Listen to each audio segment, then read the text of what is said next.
Carlos me disse uma vez que o trabalho da mamãe era mais importante que o dele, porque ela difundia a cultura brasileira no exterior. É um ponto de vista, né, assim, válido.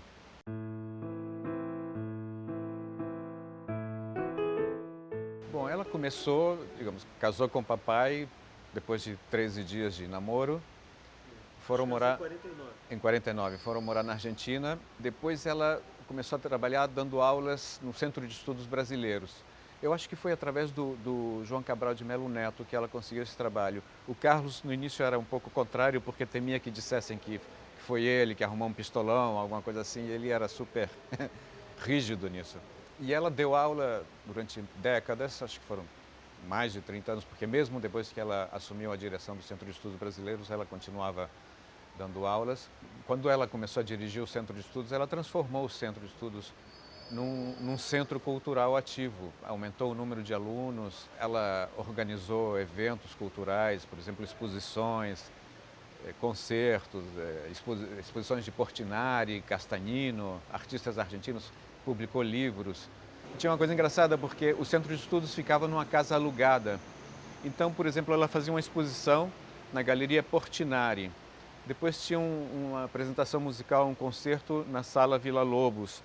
Depois tinha uma palestra na Sala Manuel Bandeira. E era tudo o mesmo salão, ela só trocava a placa da porta.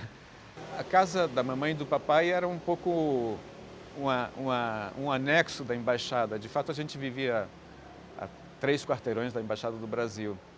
E eu sei de visitas do Vinícius de Moraes, do Fernando Sabino, enfim. Tem uma visita do Vinícius que está registrada em carta, que parece que o Vinícius chegou em casa com um séquito de pessoas. E a mamãe comenta para o Carlos, e ele veio com umas meninas que vou te contar, né? Assim, deviam estar todos bêbados, assim. E o Vinícius ofereceu fazer um show lá em casa e a mamãe meio que recusou por medo das pessoas que vinham junto com ele. Tipo, não dá para confiar no Vinícius, ela falava. Não no sentido humano, mas sim assim, na aura de pessoas que o cercavam, né?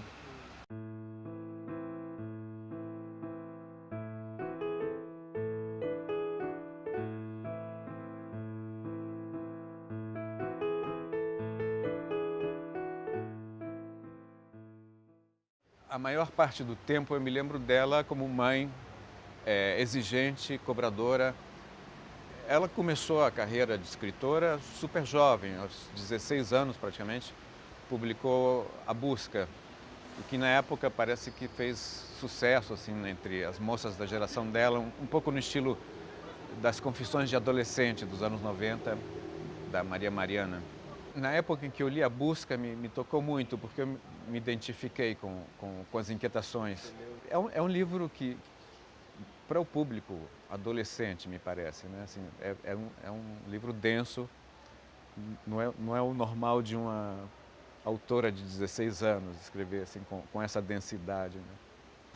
Depois ela se dedicou a criar os filhos, mas manteve algum tipo de atividade porque ela traduzia contos, enfim.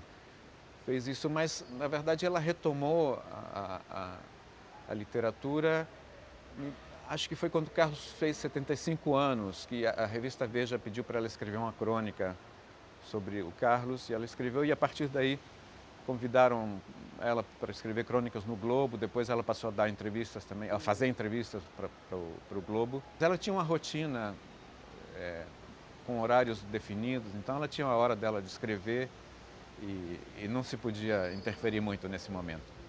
Tem aquela história da nossa gata Greta, que teve 2 filhotes que nasceram mortos e ela escreveu uma crônica falando que a gata tinha comido os bichinhos. A gente ficou tão indignados com uma versão falsa do que tinha acontecido. A coitada da Greta estava sendo difamada pelo jornal e falamos isso. Mamãe, olha, isso aí não é verdade. Ela deu um chega para lá dizendo, olha, eu sou uma escritora profissional, eu escrevo sobre o que me der na telha e vocês não têm nada com isso. Os gatos são a minha paixão. Gostaria de envelhecer numa chácara antiga, cheia de plantas e bichos, mas até agora sempre vivi confinada em apartamentos, sem espaço para esse tipo de alegria.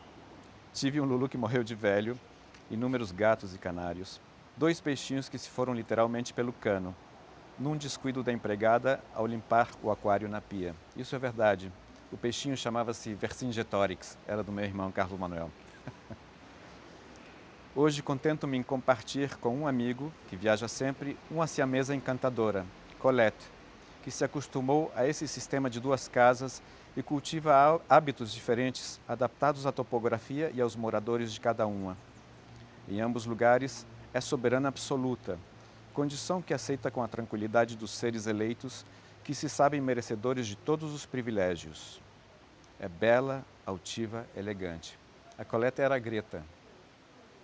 E em relação à obra da mamãe, eu espero que ela seja redescoberta, apesar de que não é uma obra muito grande, são poucos livros, mas tem crônicas inéditas, as entrevistas são muito interessantes, cartas, e de alguma maneira também ver o que ela fez lá em Buenos Aires. Eu acho que ela deve ter contribuído assim, substancialmente para aumentar o amor dos argentinos pelo Brasil. Quando ela saiu de Buenos Aires, ela escreveu um papelzinho antes de embarcar no avião que a trouxe para cá em 83, no final de 83, uma frase latina que diz algo assim como "Fecit quod potuit, faciam meliora potentes". Fiz o que pude, façam melhor os que puderem, né? Os mais fortes. E ela fez bastante, eu acho. Assim.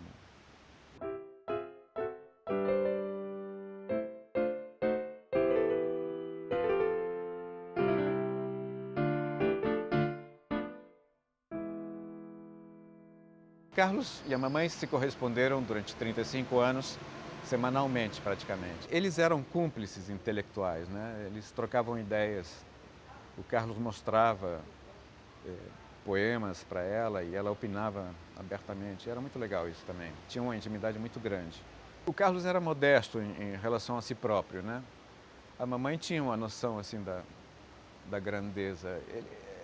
Ela falava assim: o teu avô não é um gênio, é um grande homem. Eu acho que essa é uma boa assim, definição. Quando o Carlos teve que operar da próstata, ele não falou nada para ela. Então ela veio um dia para o Rio e fomos ao aeroporto. O Carlos já estava com uma sonda. Eu tenho que ir, ele falava, senão tua mãe vai se preocupar. E ela soube ali, ela ficou toda preocupada e zangada. Por que você não me avisou? Eu não queria te preocupar. Assim. Tinha essa coisa bem drummondiana de não querer chatear os outros, né? E ela também tinha isso, assim, era uma independência de não incomodar os outros. O Carlos falava isso: não preciso de 10 mandamentos para viver. Me basta não interferir na vida dos outros. Não sei qual foi um amigo em comum que a gente tem que disse: não, mas o teu avô interferiu muito na minha vida. Assim. E é verdade, assim, mas no bom sentido, né? Um dia ela me pergunta, isso foi pouco tempo antes dela morrer, ela morreu em agosto, isso foi em abril, me perguntou o que seria a pior coisa que pudesse acontecer com teu avô. Eu não tenho a menor ideia, que eu morra antes do que ele. E foi o que aconteceu. Né? E essa não era a ordem natural das coisas.